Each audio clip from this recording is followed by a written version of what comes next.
Hi, in this video we're going to have a look at Pythagoras' theorem, but we're going to have a look at finding the short side. So one of these sides we'll be finding today.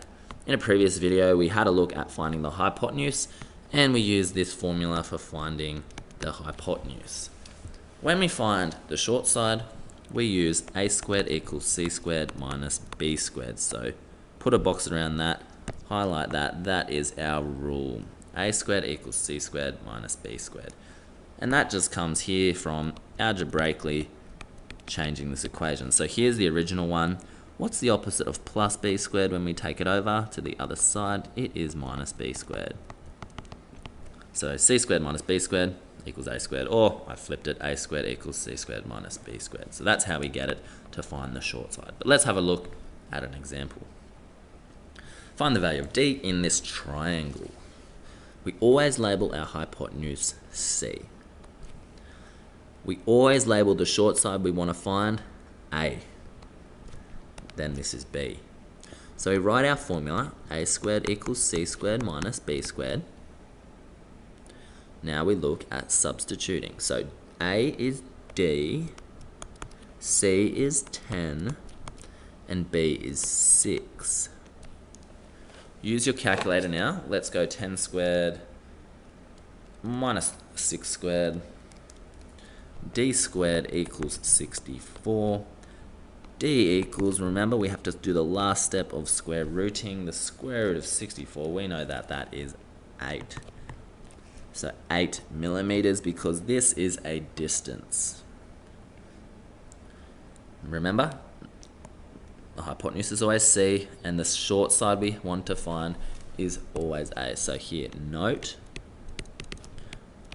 always label the short side you want to find a. Always label the short side we want to find a. Let's move on. An equilateral triangle has sides of length 12 centimeters. So you can see here 12 centimeters mean equilateral means all the sides are the same. Find the perpendicular height h of the triangle correct to 2 decimal places. I want you to pause the video and have a go of this before watching the video. Alright, let's have a look. What I like to do here, because Pythagoras just uses right angled triangles, I'm going to separate, I'm cutting this out of it and putting it over here. So the hypotenuse is 12. This is h, and this has a little dash. What is the length of this short side down the bottom here? Well, if all this is 12, we know that these dashes mean it's being cut in half. So half of 12 is 6.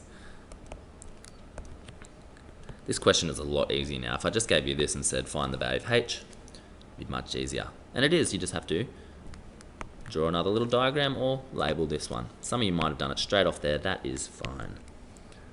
So what I'm going to do is label the hypotenuse C, short side A, and, whoops, we'll go back down there, and the other short side B. So our formula is A squared equals C squared minus B squared.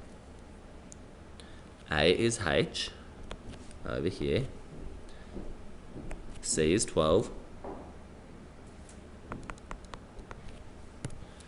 and B is 6. Put that in your calculator. We get h squared equals 108. Our final step, h equals the square root of 108.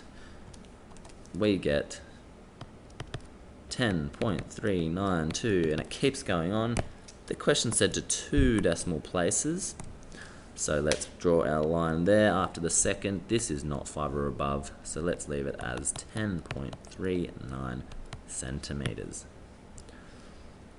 Remember, write your formula, substitute, and solve it to the way they asked. That's it for this video. Well done.